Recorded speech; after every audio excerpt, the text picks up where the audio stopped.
అమ్ము, ఏమైంది అలా ఉన్నావు? ఏం లేదు డాడ్.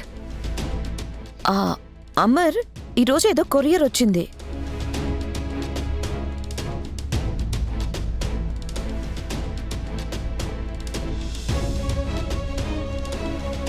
కొరియరా? ఎవరికి వచ్చింది? అమ్ముకొచ్చింది సార్.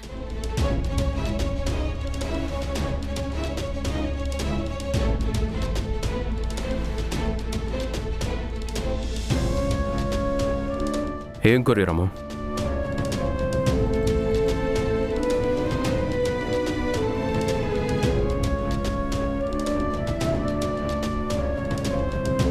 అమ్ము చెప్పు, డాడీకి తెలియాలి కదా.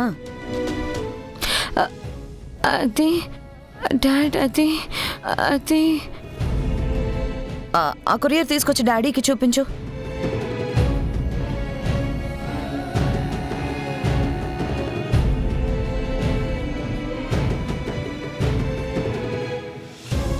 ఆ కొరియర్ నేను చూశాను.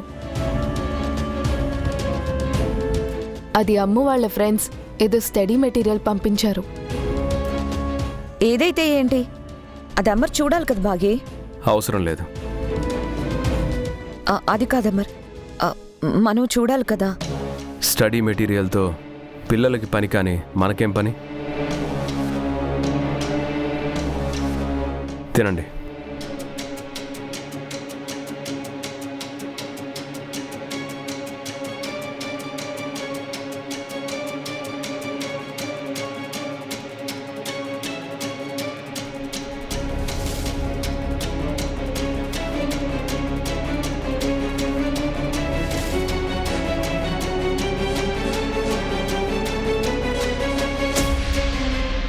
రేపు మీ ప్రోగ్రామ్ ఏంటి? రేపు హోలీ కదా డాడ్, హాలిడే. రేపు హోలీ చేసుకుందాం డాడ్, 5 yearsగా చేసుకోలేదు.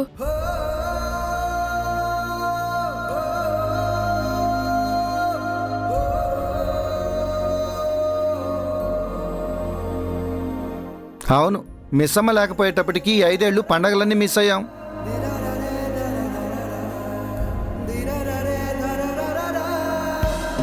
హోలీ అంటే ఏంటి? నేను ఎప్పుడూ పండగ చేసుకోలేదు. నాకు హోలీ జరుపుకోవాలనుంది. రేపు చూద్దు కనిపించమ్మా. హోలీ అంటే ఏంటో రేపు నీకు తెలిసేలా చేస్తాను. Thank you sir.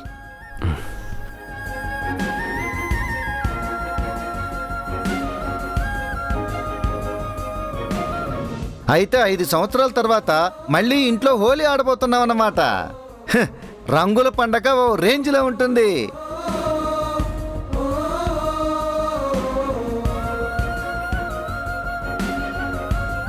రాథోడ్, రాజుగారికి ఫోన్ చేసి రేపు అనాథాశ్రమం పిల్లల్ని ఇంటికి తీసుకురామని చెప్పు. వాళ్ళందరితో కలిసి మనం హోలీ చేసుకుందాం. Super idea sir. పిల్లలు కూడా సంతోషిస్తారు. పిల్లలకి మంచి ఫుడ్ ఏర్పాటు చేయి. Okay sir. అలాగే పండగ ఏర్పాట్లు చూడు. అలాగే సార్.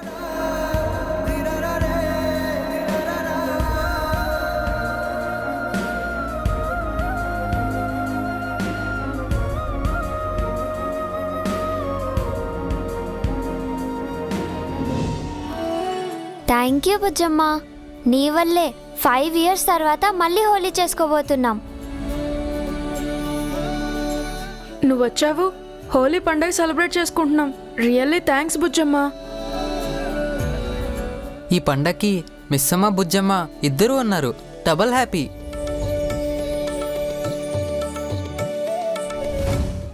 హోలీ పండగకి మొహం వాచిపోయినట్టు వీళ్ళ ఓవర్ యాక్షన్.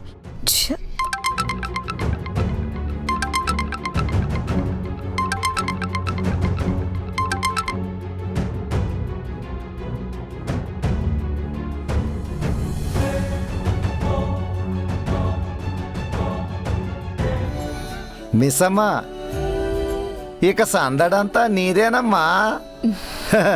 మన ఇంటి పైన రంగుల వర్షం కురవాలి. అలాగే రాథోడ్. బుజ్జమ్మకి ఇది తొలి హోలీ పండుగ. అంగరంగ వైభవంగా సెలబ్రేట్ చేసుకుందాం.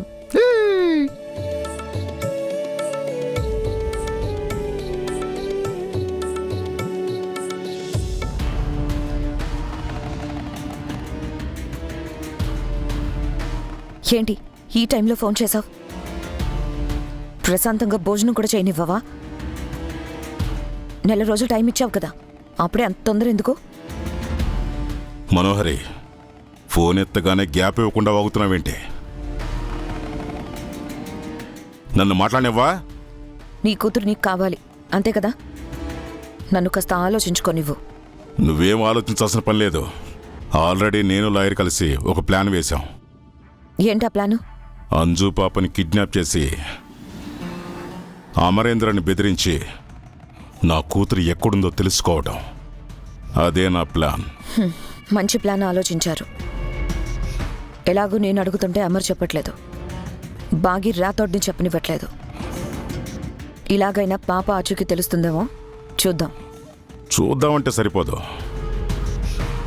నీకు నేను చాలాసార్లు హెల్ప్ చేశాను. ఈ ప్లాన్లో నువ్వు నాకు హెల్ప్ చేయాలి. నేనేం చేయాలి?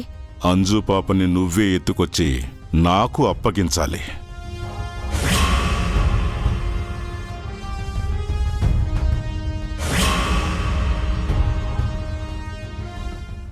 అప్పుడు నేను ఇరుక్కుంటాను. అసలే ఆ పిల్ల చాలా తెలివైంది. చూడు, నేను ఆ ఇంట్లోకి వచ్చి ఆ పిల్లని కిడ్నాప్ చేయలేను కదా. దానికి ఎక్కువ శ్రమ పడక్కర్లేదు. నీ టైం బాగుండి కరెక్ట్ ప్లాన్ ఆలోచించావు. రేపు ఇక్కడ హోలీ జరుగుతుంది. అనాథాశ్రమం పిల్లలు వస్తున్నారు. ఆ పిల్లలతో కలిసి ఈ పిల్లలు హోలీ ఆడబోతున్నారు. ఆ సందర్భంలో నువ్వు వచ్చి చడి చప్పుడు కాకుండా అంజుని ఎత్తుకెళ్ళిపో. ఆ పని పూర్తయ్యే వరకు ఇక్కడెవ్వరికీ డౌట్ రాకుండా నేను మేనేజ్ చేస్తాను. సరే సరే, నువ్వు ఆ ఏర్పాట్లు చూడు. మిగతా పని నేను పూర్తి చేస్తాను. ఇదిగో నేను మళ్ళీ చెప్తున్నాను, ఈ విషయంలో నా పేరు ఎక్కడా బయటికి రాకూడదు. అమర్కి నా గురించి తెలిసిందో నువ్వు మాజీ మొగుడువని కూడా చూడకుండా నిన్ను చంపేస్తాను. చూడు, నాకు కావాల్సిన ఆస్తి అది నాకు దక్కితే చాలు. నిన్నిరికిస్తే నాకేం వస్తుంది? అదే చెప్తున్నాను, నన్ను ఇరికిస్తే నీకేమీ రాదు, పైగా నీ ప్రాణం పోతుంది. అమర్తో నా పెళ్లి దగ్గర పడింది, దాన్ని చెడగొట్టుకో. అలాగేనే నా మాజీ భార్యమణి. నీ పని నీది, నా పని నాది. రేపు కలుద్దాం.